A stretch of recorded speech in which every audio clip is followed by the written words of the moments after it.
जनता में अगर ये पावर है तो क्या मुद्दा रहेगा, खास मुद्दा क्या रहेगा? युवा, नौजवान, डेली वेजर जिनको मूर्ख बनाया गया है, जिनके साथ गलत किया गया है, जिनको 10 दिन के अंदर नौकरी मिलेगी सरकार बनने के बाद, उनको कहना चाहता हूँ मूर्ख मत बनना, नहीं मूर्ख बनना, यही कहना चाहता हूँ।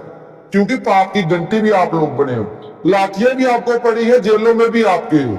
और वो फायर एंड इमरजेंसी का मसला याद रखो, JKSS, JKPSI अटैक का याद रखो, एज रिलैक्सेशन रिजर्वेशन पॉलिसी का याद रखो, जो PSC PDD वाला याद रखो, NHM वाला याद रखो, क्या गिनाऊं इतने मसले हैं, याद रखो, याद रखो। इस वक्त भी बात आती है लड़ने की, इस वक्त को ध्यान में नहीं रखोगे तो आगे क्या लोगे? बाकी हम लड़ेंगे। सर, हर किसी पार्टी में वाद विवाद हो रहा है, NC को लो, कांग्रेस को लो, BJP को लो, क्या तभी लोग इंडिपेंडेंट होना चाहते हैं, इंडिपेंडेंट होकर लड़ना चाहते हैं? क्या यही मसले हैं कि हर किसी पार्टी में आपसी विवाद है? बड़ी बात है, आपसी विवाद उन पार्टियों में है, उनके पार्टियों के लोग उनको छोड़ के जा रहे हैं, इंडिपेंडेंट लड़ रहे हैं, जो बहुत ही बड़ी पार्टी है। तो आपसे इससे पता चलता है कि उन्होंने कैंडिडेट जो घोषित किया मैक्सिमम गलत ही घोषित किया।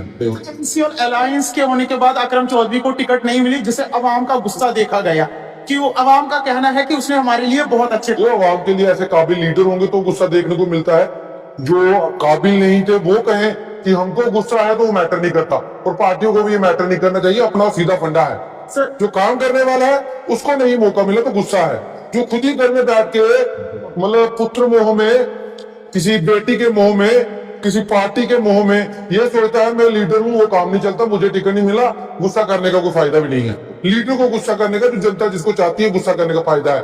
वैसे तो भाजपा में गुस्सा किया लोगों ने कि ये हमारा लीडर है, रात को लड्डू किसी लीडर ने खाया ना तो जनता मूर्ख बन जाती है ना।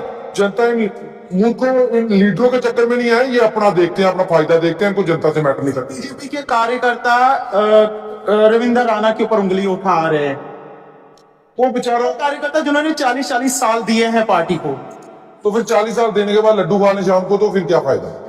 तो 40 साल NC और कांग्रेस के अलायंस के बाद, सर NC और कांग्रेस के अलायंस के बाद क्या लगता है आपको, इनका गठबंधन चलेगा आगे, मजबूती से दौड़ेगा या नहीं?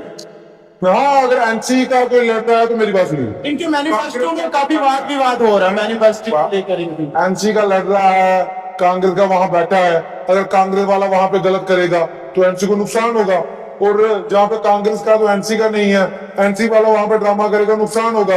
अभी NC और कांग्रेस को देखना है कि अपने नेताओं को संभाल ले।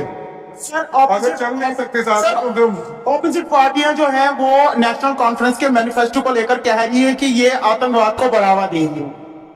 यार, आतंकवाद को कोई क्या बढ़ावा देगा, क्या बढ़ावा देगा? हमें अपनी इंडियन आर्मी पे पूरा फक्र है, बढ़ा लो जितना आतंकवाद बढ़ाना है। वो तो आतंकवाद को बढ़ावा दे रही है, तो आपके पास सरकार है, आप ही अपनी आर्मी को फुल 370 हट गया ना, फुल पावर दे दो, जो दिखानी गोली मारो उसको, जो दिखानी गोली मारो उसको, बढ़ेगी कहां से? पैदा ही नहीं होने दो, खत्म कर दो। ये सिर्फ ड्रामेबाजी है और कुछ नहीं है। आखिरी सवाल, स्टेट हुड को लेकर आप क्या कहेंगे? स्टेट हुड वापस लेंगे, क्यों नहीं लेंगे?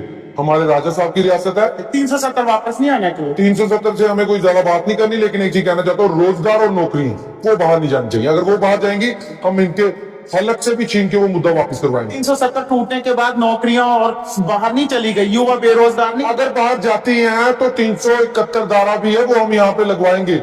370 के खिलाफ लोग आज, हिंदू भी इसलिए खड़ा है क्योंकि उसको डर इस चीज का था, नौकरियों का, रोजगार का।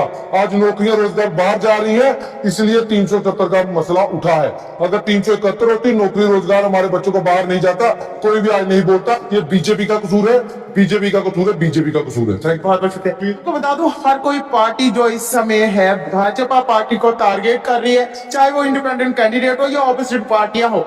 इस समय असेंबली के चुनाव सर पे हैं और भाजपा कार्यालय में एक हंगामा देखने को मिलता है। एक तरह से अपनी पार्टी के लोग पार्टी छोड़ के जा रहे हैं, दूसरी तरफ से कांग्रेस और NC के अलायंस के बाद नेशनल कॉन्फ्रेंस के जो मैनिफेस्टो है उसके भी वाद विवाद हो रहा है, और सबसे ज्यादा इंडिपेंडेंट कैंडिडेट देखने को मिल रहे हैं।